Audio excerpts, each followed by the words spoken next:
Welcome to grey matter enhancer. Mahasweta Devi অনুবাদিত ভারতের লোককথা এই বইটি থেকে আজকে যে গল্পটি আমি পাঠ করব সেটি হলো তেনালি রামের স্বপ্ন। এটি একটি তেলেগু লোককথা। শুরু করছি। একদিন রাজা ঘোষণা করলেন তিনি এক স্বপ্ন দেখেছেন।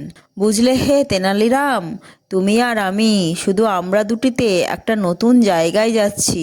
একটা পথে পৌঁছলাম, তার দুপাশে দুটো গভীর গর্ত, একটা মধুতে বোঝায় আর একটা গুয়ের গর্ত।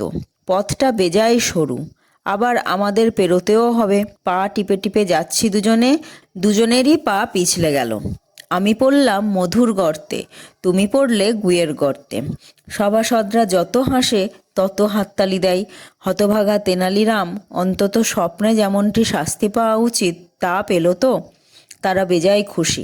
রাজা আরও বললেন, আশ মিটিয়ে মধু খেলাম, কোনো মতে হাঁচর পাঁচর করে উঠেও এলাম। আর তুমি? হায় হায়, ওই পচা গুয়ের মধ্যে কি নাকানি চোবানি খাচ্ছিলে, কোনো মতে ওপরে উঠে পড়েছিলে প্রায়, কিন্তু পা পিছলে আবার পড়লে, মাথা নিচে ঠ্যাং ওপরে। তখন আমার ঘুমটা ভেঙে গেল।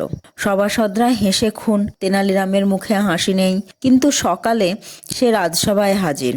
একটা স্বপ্নও দেখে এসেছে। গতকাল রাজামশাই একটা স্বপ্নের কথা বললেন, গতরাতে আমি আবার একটা স্বপ্ন দেখলাম। যেখানে আপনার স্বপ্নের শেষ, সেখান থেকে আমার স্বপ্নের শুরু। আপনি তো মধুর গর্ত থেকে উঠে পড়লেন, আমিও বহুবারের চেষ্টার পর উঠে পড়লাম রাস্তায়। তবে আমি আপনি তো ও অবস্থায় বাড়ি ফিরতে পারি না, পারি কি?